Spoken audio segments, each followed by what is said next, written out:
eu vou contar uma historinha sobre a minha experiência como professora com avaliação. Eu comecei a trabalhar como professora de inglês em 1986, quando eu tenho certeza que muitos de vocês nem tinham nascido ainda. E eu comecei a dar aula de inglês sem ter qualquer preparo para sala de aula. Eu sabia a língua inglês, eu era uma aluna muito interessada, muito motivada, sempre adorei a língua inglesa. Eu já estava fazendo um curso de treinamento para professores de inglês, mas eu estava no início, então eu ainda não tinha entrado na área de metodologias de ensino, psicologia de educação, etcétera. E aí, como eu era uma boa aluna, eu fui convidada para dar aula nessa instituição, onde eu já havia onde eu já estudava. Eu comecei a dar aula, uma instituição, bastante conhecida, de muito renome em Brasília, chamada Casa Thomas Jefferson. Eu tinha 19 anos, não sabia nada de ensinar, sabia o que eu, via por meio das aulas que eu tinha, dos exemplos que eu tinha como aluna. E aí, eu me lembro que eu estava dando aula para um nível, pré-intermediário, e eles já escreviam parágrafos em inglês. E aí eu segui lá o cronograma, eu pedi para eles escreverem o parágrafo, eles entregaram o parágrafo, aí eu pensei: "E agora? O que que eu vou fazer com esses parágrafos? Como que eu vou corrigir? Mais importante ainda, como eu vou dar uma nota?". E aí, uma colega minha que já estava dando aula há mais tempo, que já tinha mais experiência do que eu, sentou comigo com muita paciência e foi parágrafo por parágrafo, lendo comigo, me dizendo, assim, como corrigir. E aí, na hora de dar nota, a gente primeiro olhou todos, corrigiu todos, e na hora de dar uma nota, eu falei assim: "E agora? Como é que eu vou saber o que que é um 100, um 98, 95, 90, 80, a média, para passar de nível é 75. Como é que eu vou saber o que que é um 75? O que está dentro da média, o que que não está dentro da média? Como eu vou avaliar isso?". E aí ela falou assim: "Olha, a gente faz assim, a gente pega o melhor, e aí a gente dá uma nota para aquele melhor. Se ele tiver perfeito, ele é 100. Se ele não tiver um ou outro errinho, aí você vê, assim, 98, 95, e aí você vai pegando os outros e vai comparando com ele. E vai pegando, assim, o melhor, o segundo melhor, e vai dando a nota desse jeito". Foi assim que eu comecei a dar notas em performance de alunos. Porque corrigir prova é um pouco diferente. Embora também a correção de prova possa ser idiosincrática, principalmente na decisão do que vale como meio acerto, o que não vale, que resposta é aceitável, principalmente quando a gente está falando de ensino de língua, né? Porque o aluno pode demonstrar algum conhecimento, mas não o conhecimento todo, mas o quanto desse conhecimento a gente aproveita, etc. Na avaliação de performance oral e escrita, a subjetividade é ainda muito maior. E na época que eu comecei, em 1986, era assim que a gente dava nota. Não era só assim que se dava nota em redação na Casa Thomas Jefferson, era assim que se dava nota em redação praticamente no mundo inteiro. A gente tirava uma nota da cachola. Claro que não era uma coisa irresponsável, como a gente brincava, que o professor jogava para o lado e o que caía numa carteira era 10, o que caía em outra, a gente tinha essa brincadeira, né. Por que que a gente tinha essa brincadeira? Porque a gente não entendia o critério de avaliação dos professores. Quando a gente comparava as nossas produções, a gente não entendia por que que o colega tinha tirado 85 e eu tinha tirado 83. O que que são esses 2 pontos de diferença? Então, por não entender, por não estarem claros esses critérios de avaliação, a gente fazia piada com a história de jogar para cima. Eu acho que hoje, quando usamos rubricas de avaliação, os nossos alunos não fazem mais essa piada, eu espero. E eu vou explicar por quê. Então, essa é a minha história, é a minha história do meu início como avaliadora, como professora e, portanto, responsável por avaliação das aprendizagens dos meus alunos. Aí, no início dos anos 90, veio para o Brasil, né, veio para o ensino de segunda língua a ideia de rubricas para avaliar composições. Como vocês veem, essas rubricas foram elaboradas em 1981, mas naquela época os conhecimentos demoravam para chegar em outros países, né? Hoje não, hoje é instantâneo. Hoje a gente participa de conferências no mundo inteiro, o acesso é muito maior, ainda mais agora com as experiências virtuais, a gente pode assistir coisas em outros países sem sequer, ter que gastar dinheiro, ter que comprar passagem aérea, etcétera. Então hoje é muito mais fácil, mas naquela época não era. Então o instrumento que estava começando a ser usado, né, nos anos 80, só chegou aqui, pelo menos na minha escola, em 1980 e em 1991, tá, que a gente se deparou com o que é chamado de ESL Composition Profile, perfil de composição inglês como segunda língua. E aí ele deu um norte para gente, porque primeiro, ele dividiu a nota, ele dividiu a avaliação em aspectos diferentes, certo? Conteúdo, organização, aí vem aqui, vocabulário, uso da linguagem e aspectos mecânicos, como o uso do parágrafo, ortografia, pontuação, etcétera, certo? Então isso era uma novidade para gente, certo? E a gente começou a usar, essas rubricas do jeito que elas são, que elas estão, para avaliar as nossas composições e os nossos parágrafos. E aí, ele, como vocês vão ver, ele trabalha com uma escala de 0 a 100, mas ele dá, de acordo com o atributo, a pontuação é diferente. Então, por exemplo, considera-se, muito bem feito inclusive, que o conteúdo é o mais importante de todos, numa composição. Então é o que deve receber o maior número de pontos.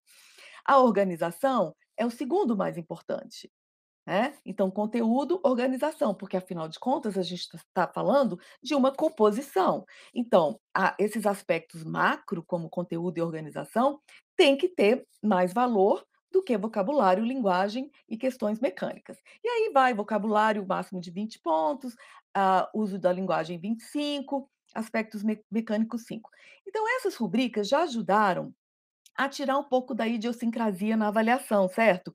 Porque, por exemplo, eu e minha amiga aprendemos a fazer desse jeito, né? Minha amiga me ensinou, minha colega me ensinou a fazer desse jeito comparativo. Mas aí, vamos supor que que eu adore gramática. Com certeza, nessa minha atribuição de nota, eu vou levar mais em conta a correção da gramática do que qualquer outra coisa.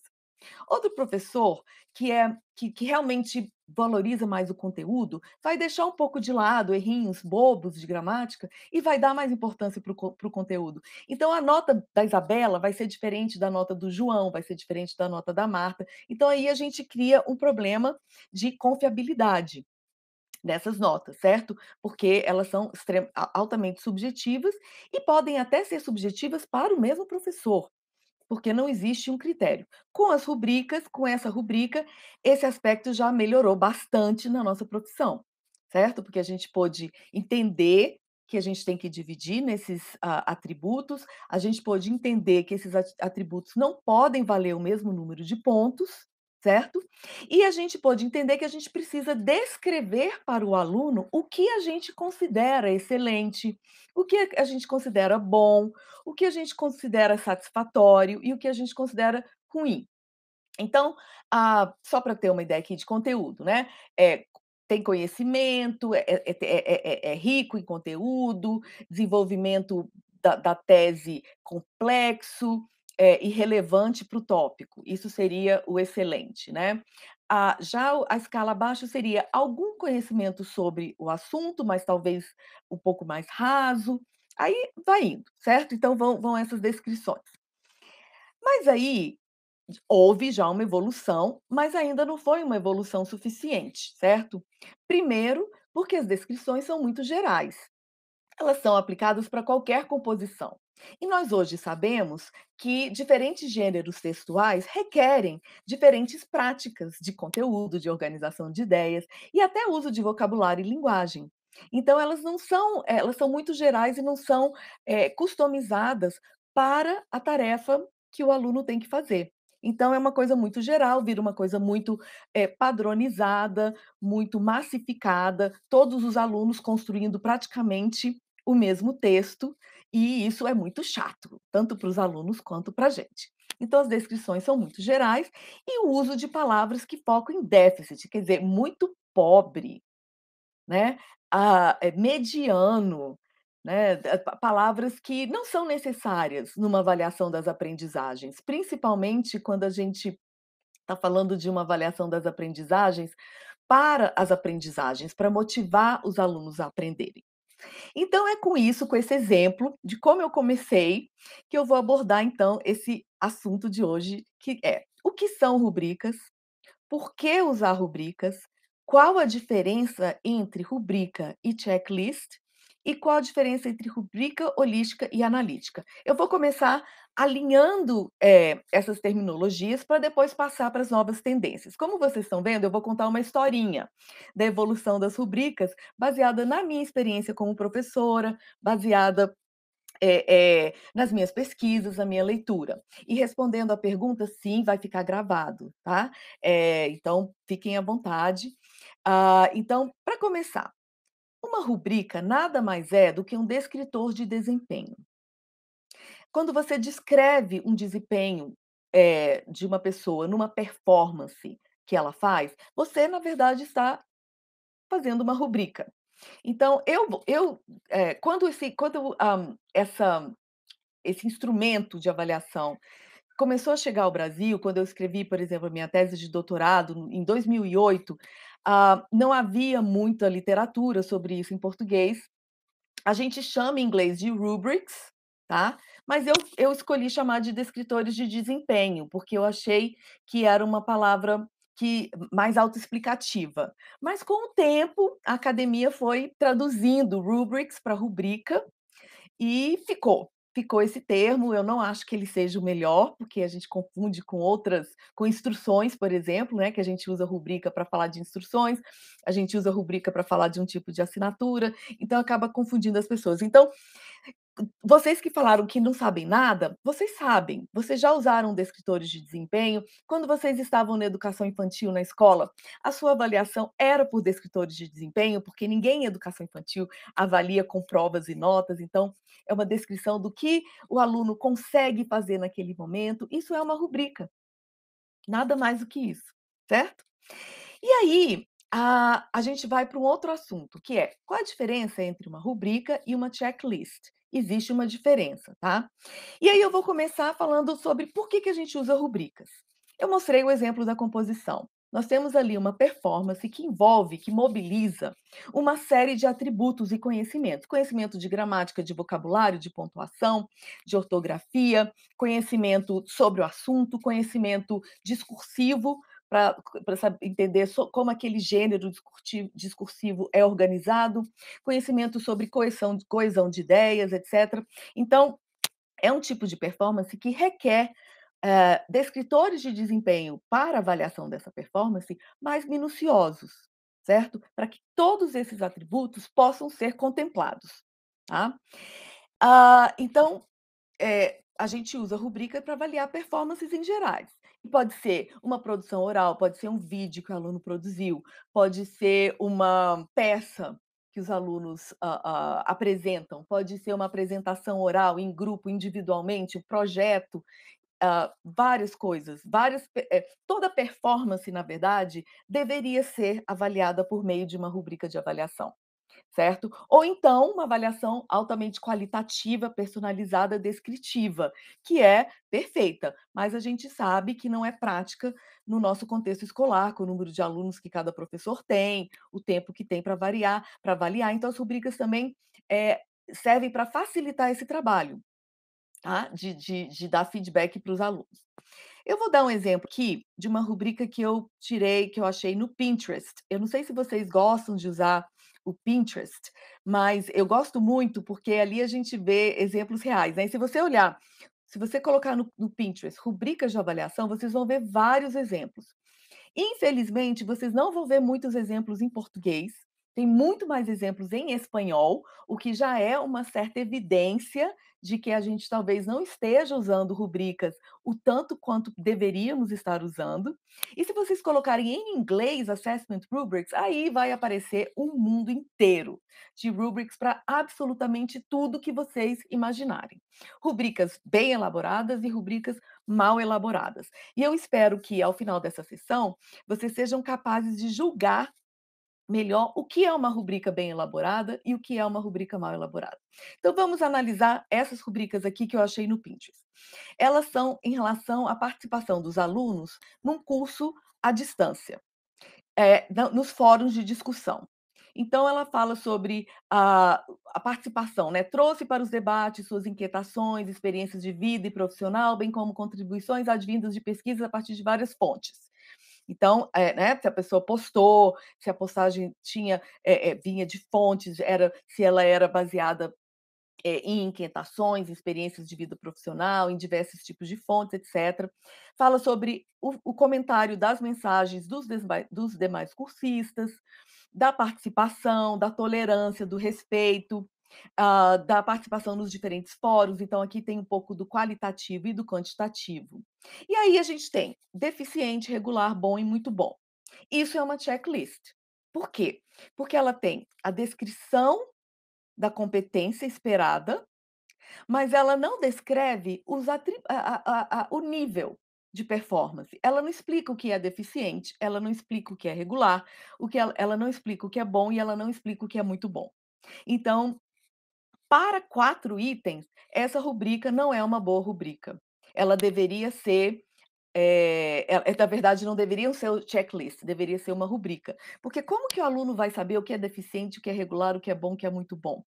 Qual a diferença entre eles? Qual é o critério? Se ele, quer dizer, muito bom participou de todos ou participou de quase todos, pode não ter participado de um?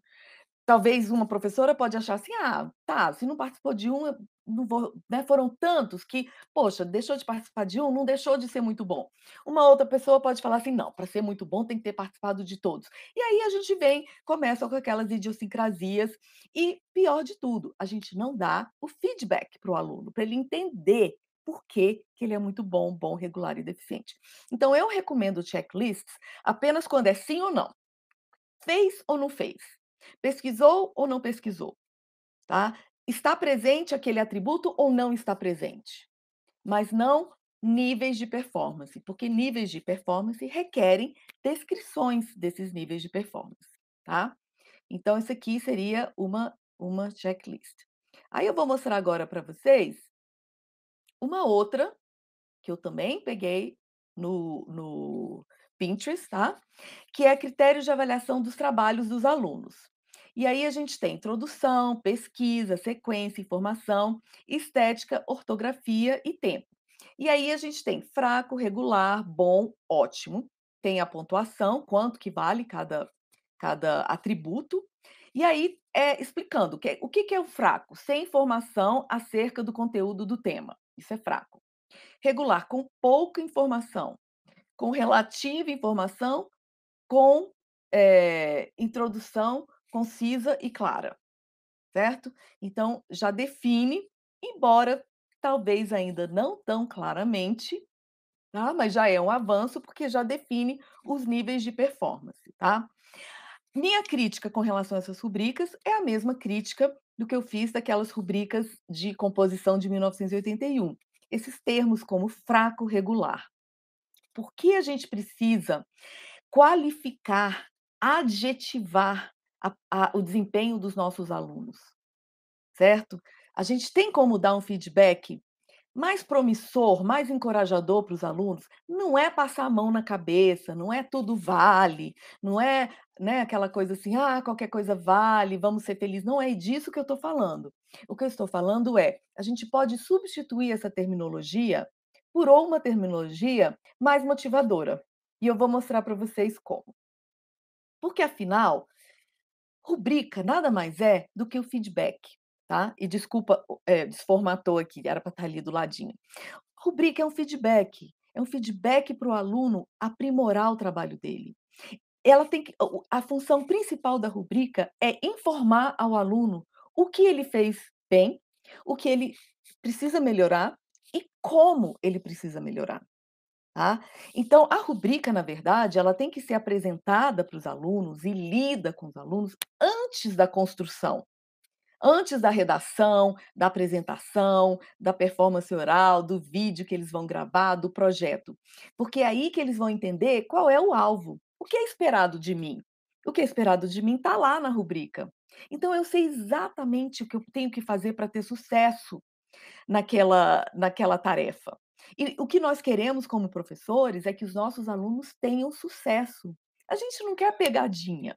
A gente não quer ter elementos escondidos que o aluno não sabe, prova que é escondida, que a gente não pode dizer para os alunos que tipo de questão. Essa época já passou. Nós somos parceiros dos nossos alunos, nós não somos inimigos dos nossos alunos. Então a gente precisa que eles participem desse processo de avaliação desde o início, porque afinal nós queremos avaliação para as aprendizagens e não das aprendizagens. E mais que isso, avaliação como aprendizagem. Então, o feedback nada mais é do que uma comparação entre a sua performance, a performance alvo, então você tem aquele gap, né? Aquele vácuo que precisa ser preenchido. E, mais importante do que isso, o que você precisa para chegar lá? Você precisa de um plano de ação. Nós, professores, temos que ajudar os alunos a entenderem o que eles precisam para atingir os objetivos pretendidos. Então, esse é o nosso papel, esse é o papel da rubrica. Nós não temos como fazer isso a não ser com rubricas de avaliação, ou a não ser que você tenha condições de sentar com cada aluno e falar, sobre aquele texto e dar um feedback detalhado, qualitativo, que é excelente, seria a melhor maneira de fazer isso. Mas ainda assim, a rubrica tem a sua vantagem, porque ela torna esse feedback um pouco mais objetivo para o aluno, ele tem uma documentação desse feedback e ele consegue organizar o pensamento nesses diferentes atributos que ele tem que incluir, né, que ele tem que usar na sua produção. Então, como é que a gente começa construindo uma rubrica? A gente precisa pensar nas competências que a gente quer que os alunos demonstrem. Pode ser uma competência, pode ser várias competências naquela tarefa. Então, a primeira coisa que a gente precisa fazer é definir a competência. Com a BNCC, hoje nós já temos esse trabalho feito para a gente, porque a BNCC já tem as competências descritas. Talvez você tenha que desmembrar alguma competência, mas você já tem lá o seu ponto de partida. Então, usem as competências da BNCC como ponto de partida. A partir da competência, você tem que definir o comportamento que tornará visível aquela competência. Porque a competência é algo abstrato. Por exemplo, o aluno consegue organizar as ideias assim, assim, assado, né? Ah, mas o que que eu vou usar para saber que ele consegue organizar as ideias? Vai ser um texto escrito? Vai ser um texto oral? Vai ser um escrito e oral? Porque organização de ideias para falar é diferente de escrever? É na oralidade, é na escrita? Então eu preciso, como a gente fala, operacionalizar esse construto, ok? A gente precisa operacionalizar esse construto, essa competência, por meio de uma performance. Então a gente define essa performance e aí a gente descreve quais serão os critérios de avaliação. O que significa atingir plenamente?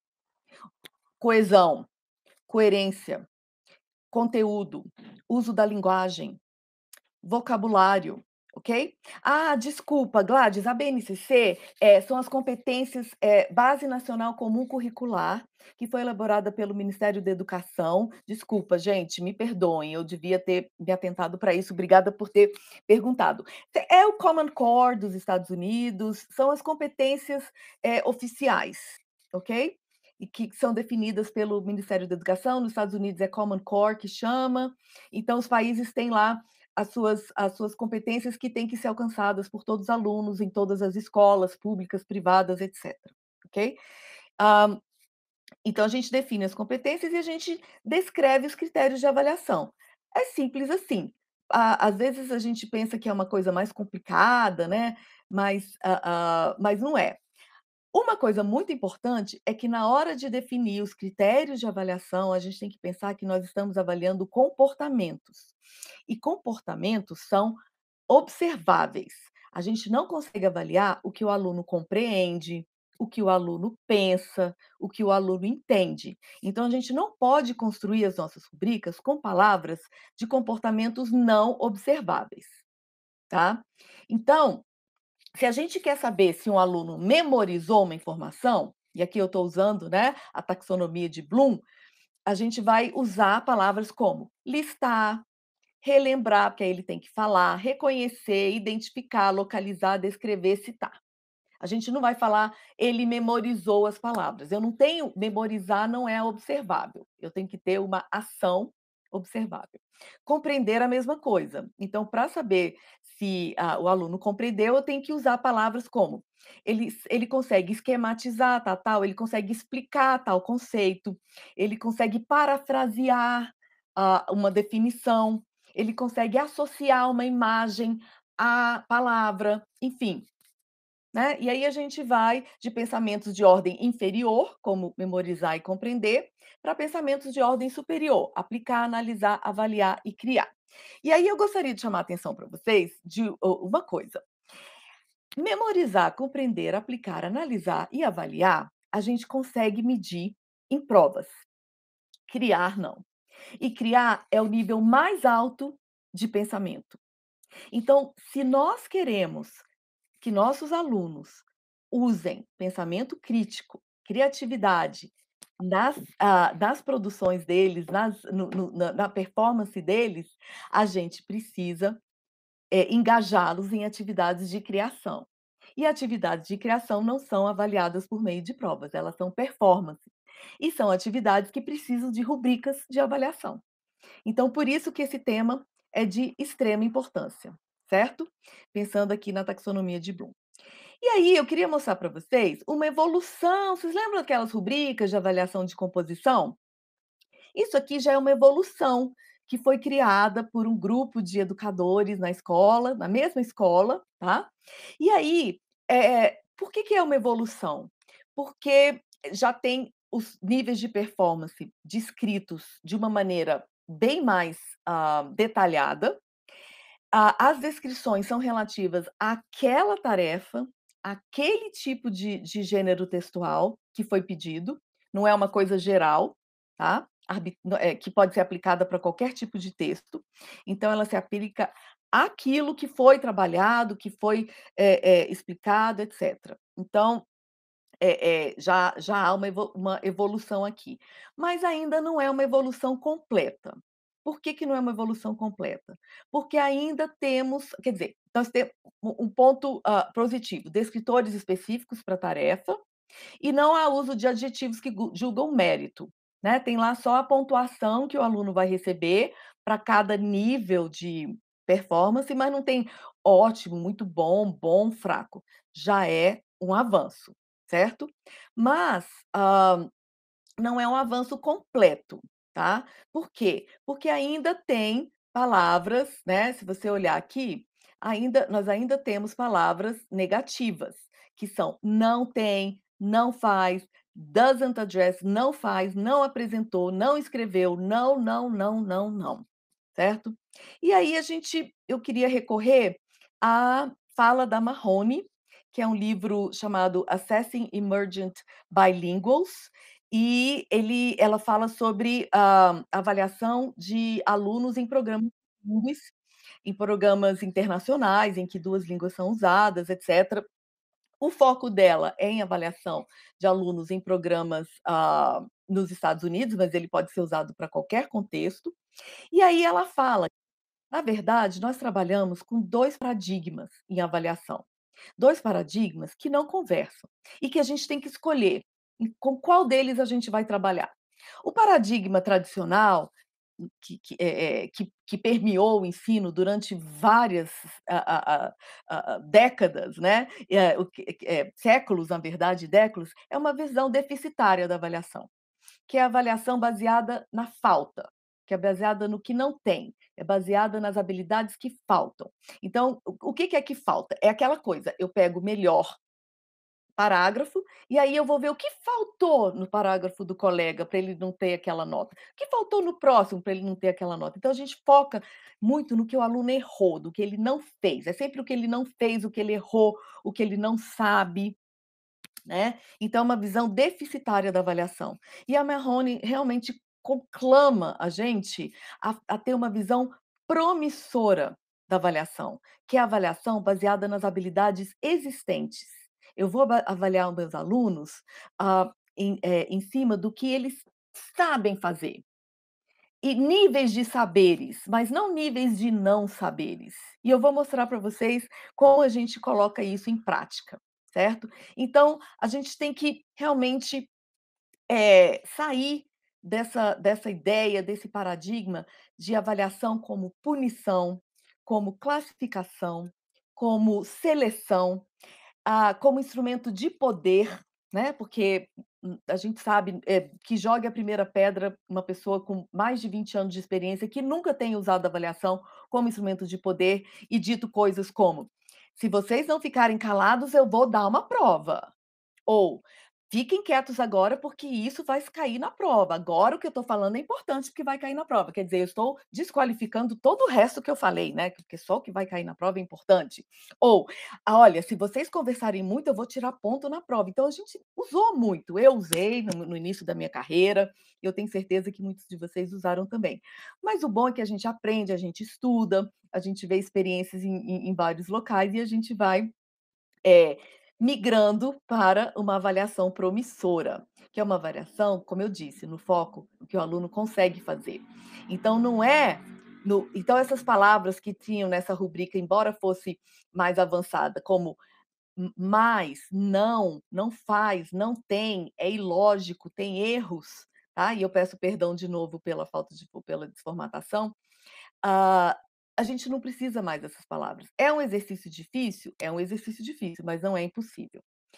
E aí vem essa ideia, né, de, esse aqui é um post na ASCD, que é uma associação que eu sigo e que tem um periódico que é um dos que eu mais leio, que é o Educational Leadership. Isso aqui é no blog, né, da, Association of Supervision and Curriculum Development, ASCD, é uma associação americana, hã, e ela tem materiais riquíssimos, ela tem um periódico riquíssimo chamado Educational Leadership, como eu disse, e eu realmente recomendo que vocês deem uma olhada. Bom, então o que que ele fala nessa reflexão? Que além de serem longas e detalhadas demais, muitas rubricas se baseiam no que não queremos que os alunos façam. Os descritores são negativos e usam palavras como parcial, incompleto, ausente, não foi capaz, incorreto, falho, etc. E aí ele propõe o uso de uma rubrica que ele chama de uma rubrica vertical. Na verdade, essa rubrica vertical é uma rubrica de proficiência, mas ela não é uma rubrica de proficiência como a gente usa em exames, como Cambridge, TOEFL, porque esses exames eles pegam um grau de proficiência muito amplo, né, começa lá do básico e vai até o avançado. Então é uma proficiência que se desenvolve ao longo de pelo menos 6 anos de aprendizagem de uma língua. Aqui você pega essa ideia da proficiência e faz assim com ela, e você pensa na proficiência dos alunos naquele semestre ou naquele ano, naquele conteúdo que você está ensinando. E aí você vê o que é uma performance básica. O que é o básico que eu espero que um aluno nessa série ou nesse nível de inglês saiba fazer com relação a essa competência? Aí eu descrevo. Tá, esse é o básico, mas ainda não é exatamente o que eu espero. O que eu espero é de um aluno competente. Aí eu vou descrever o que torna competente. E o que é excelente, o que excede? O excelente vai além. Eu não quero que todo mundo seja excelente, eu quero que todo mundo seja competente.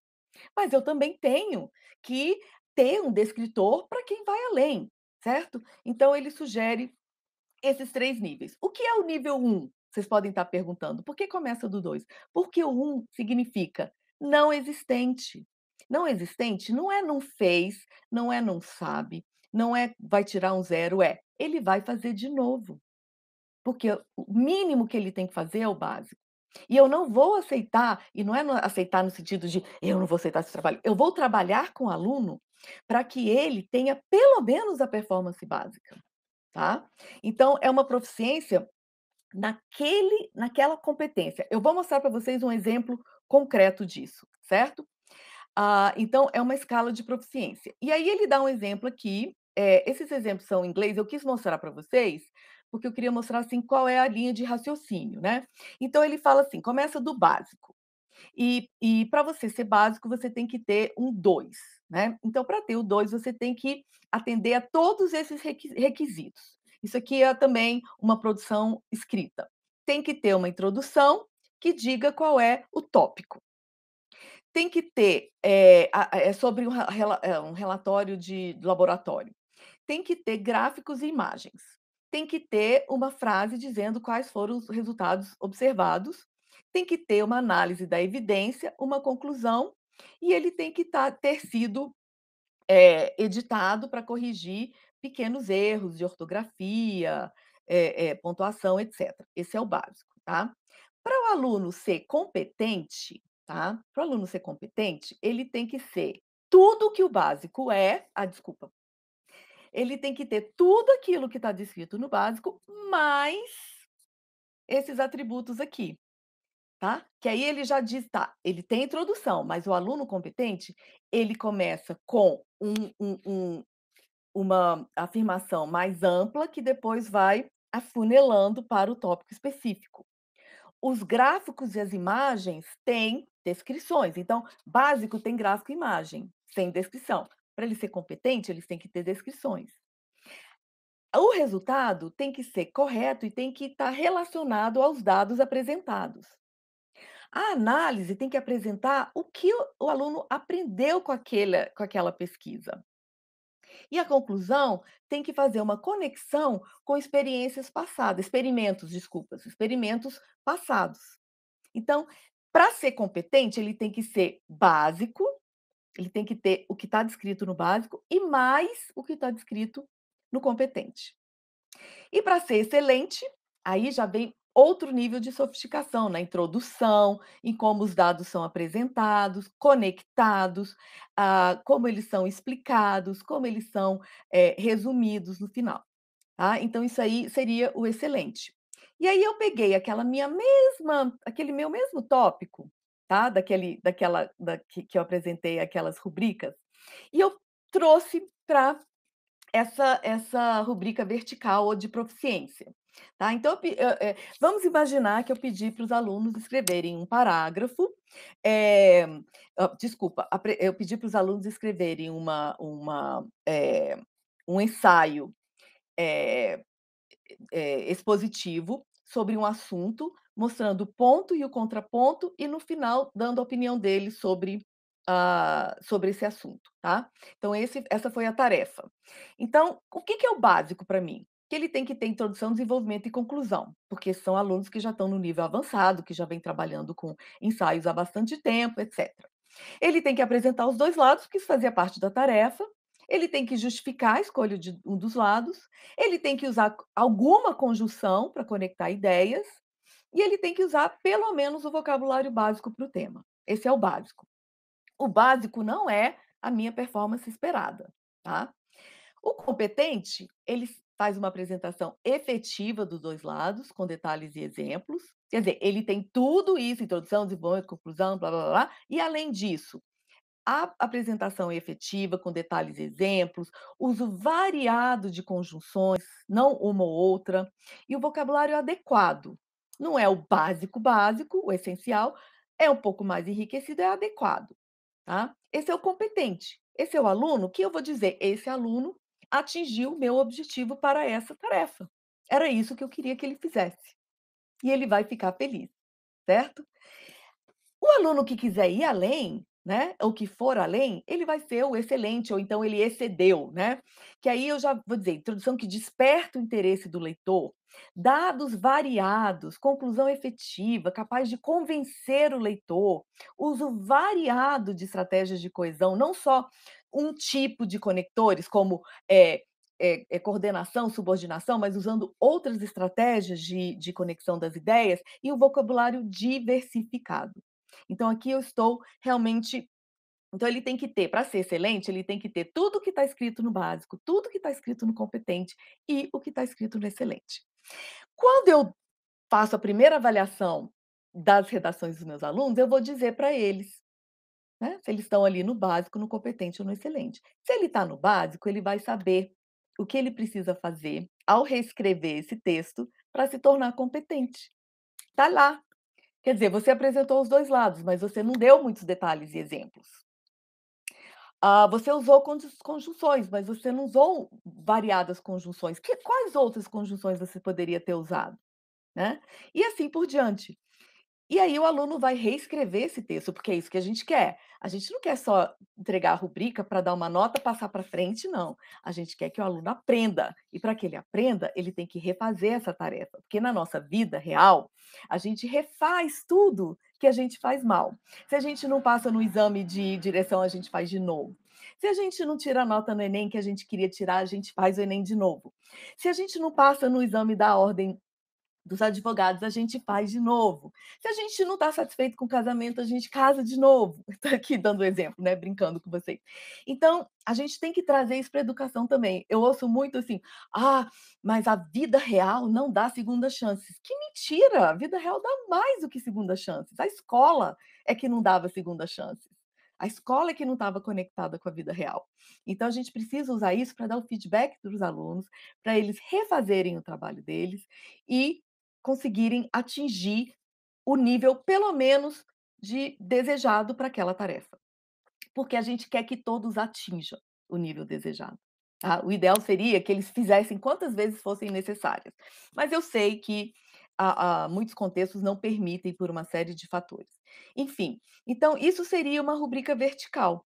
Ela é diferente da rubrica analítica, porque a rubrica analítica eu vou separar introdução, eu vou separar conteúdo de organização, uso de linguagem, etc. O que não tem problema, a gente pode fazer uma rubrica vertical separando os atributos. É só colocar cada uma dessas partes em um item diferente, tá? Então, isso aqui é uma rubrica holística, porque ela inclui todos os níveis de desempenho numa única descrição. E outra coisa, aqui eles, a gente, o aluno básico ele tem que ter tudo isso. O aluno competente tem que ter tudo isso. Mas a gente pode também definir que, no meu contexto, com a minha turma, no nível de aprendizagem que eles têm que ter pelo menos 2 dos 4 atributos ou dos 5, tá? Então isso também vai depender do seu contexto, dos seus alunos, dos seus objetivos, certo? Mas isso vai ficar muito claro para os alunos, muito claro.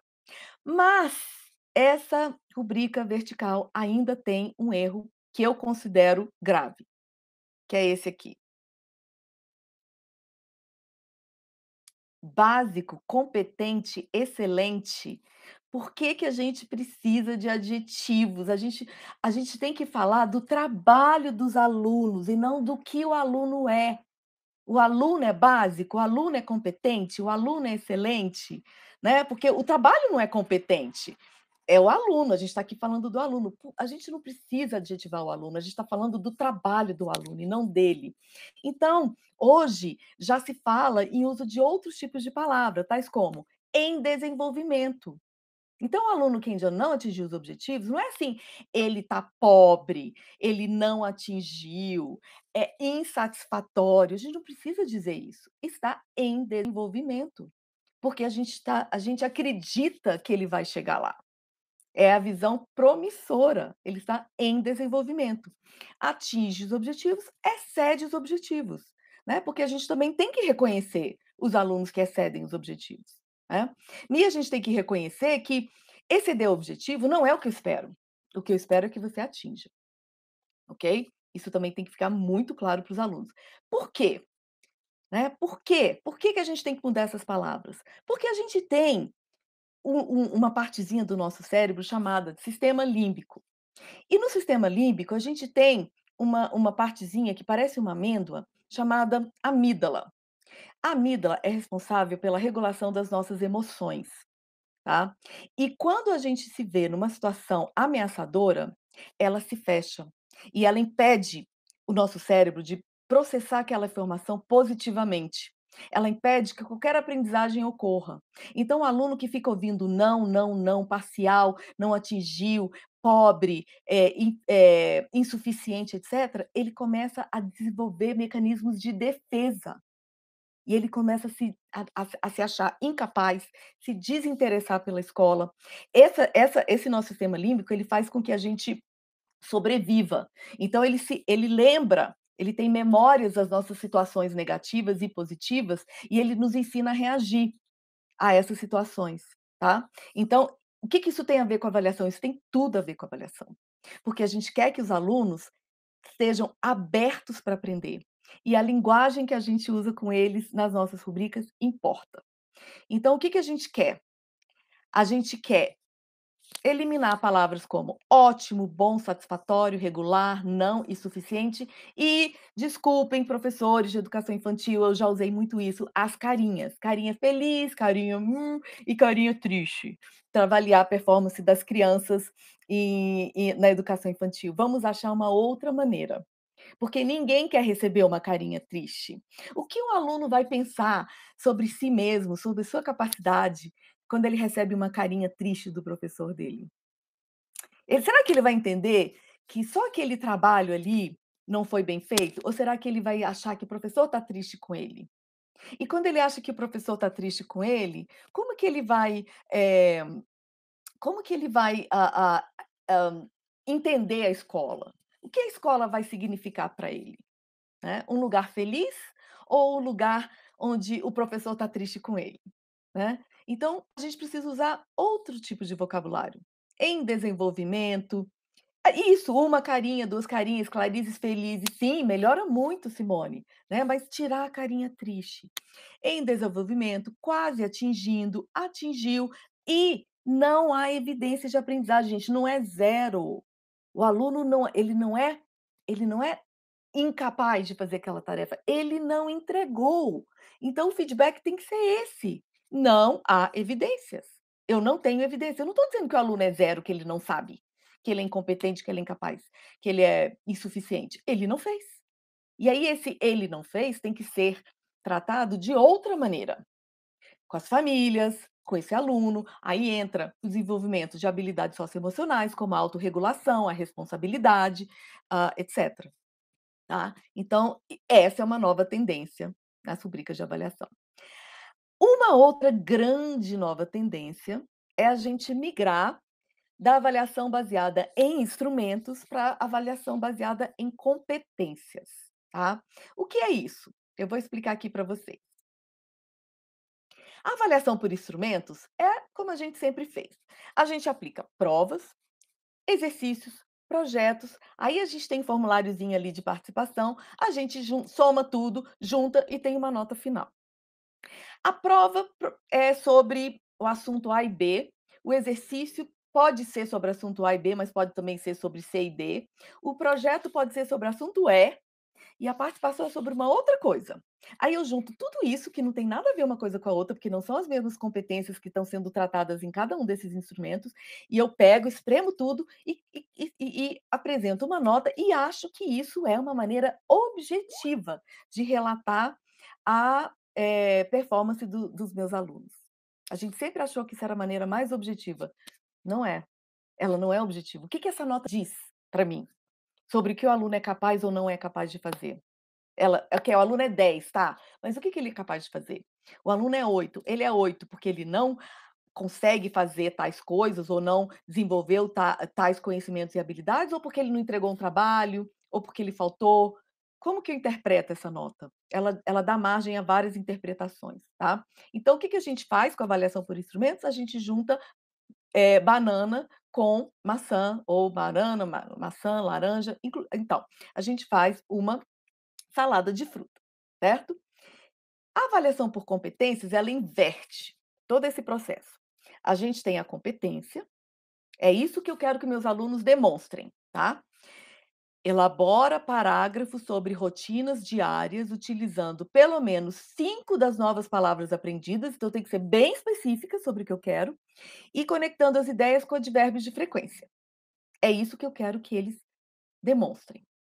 Eu vou decidir se eu quero que eles demonstrem isso tanto na oralidade quanto na parte escrita. Aí eu vou coletar evidências de que ele domina essa competência. A evidência um pode ser um quizinho sobre vocabulário de rotinas diárias, não tem problema nenhum para o aluno autoavaliar se ele já sabe isso, não tem problema. A gente não está eliminando o uso de provas e o uso de quizzes, mas ele é uma evidência. A evidência 2 pode ser uma apresentaçãozinha, frases que ele construi, enfim. Evidência 3 pode ser uma ficha de observação, a gente não usa as fichas de observação. Os alunos estão lá interagindo em sala de aula, falando sobre as rotinas diárias, e a gente está lá observando. Eu vi lá, o Joãozinho usou todo o vocabulário de rotina diária, ele usou, o verbo está certo, ele está usando o presente simples, vou lá pegar meu relatório de observação e vou botar um tiquezinho, dizer que ele já domina essa competência. Isso é válido.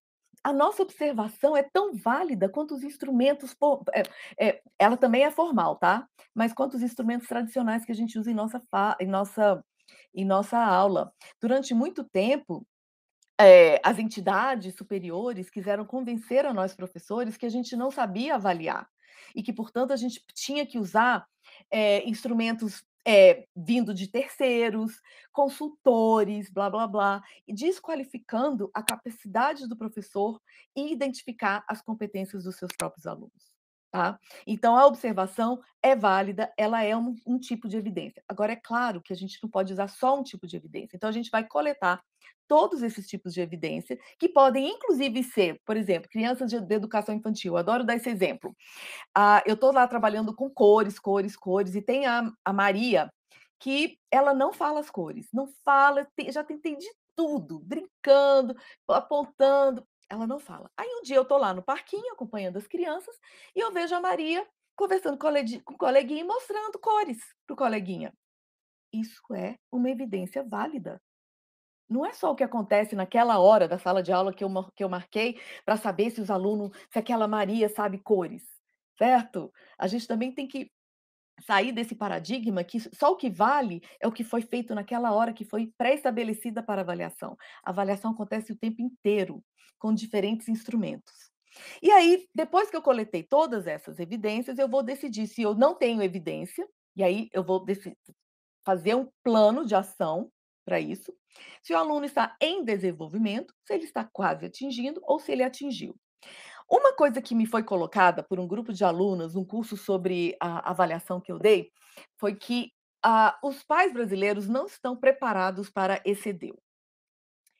Ela trabalha numa escola de elite e eles usam rubricas desse jeito, avaliação por competências, e tinham excedeu, só que todos os pais queriam que todos os seus filhos excedessem em absolutamente tudo. E a gente sabe que ninguém excede em absolutamente tudo, né. Mas a gente, ainda precisa evoluir como sociedade com relação a isso. E aí eu passei a recomendar que a gente tire o excedeu nesse primeiro momento e trabalhe só com atingiu, a não ser que o seu contexto permita, tá.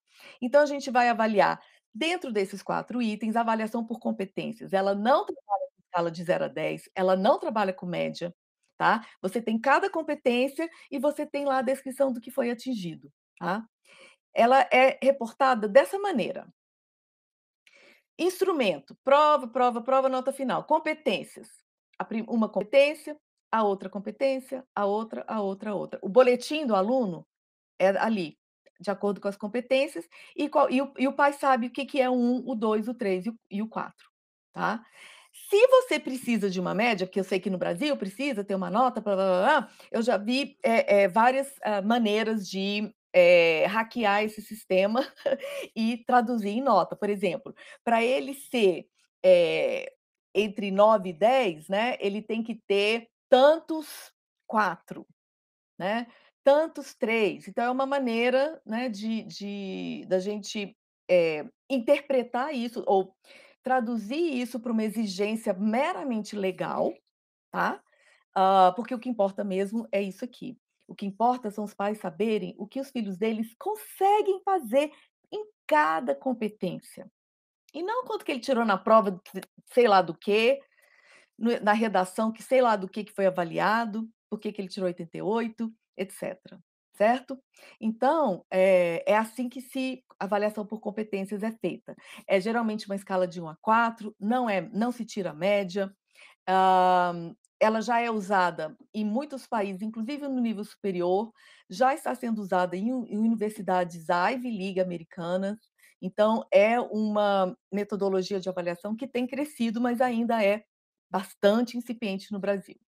E o mais importante, gente, é dar feedback, dar oportunidade de refacção, feedback, refacção.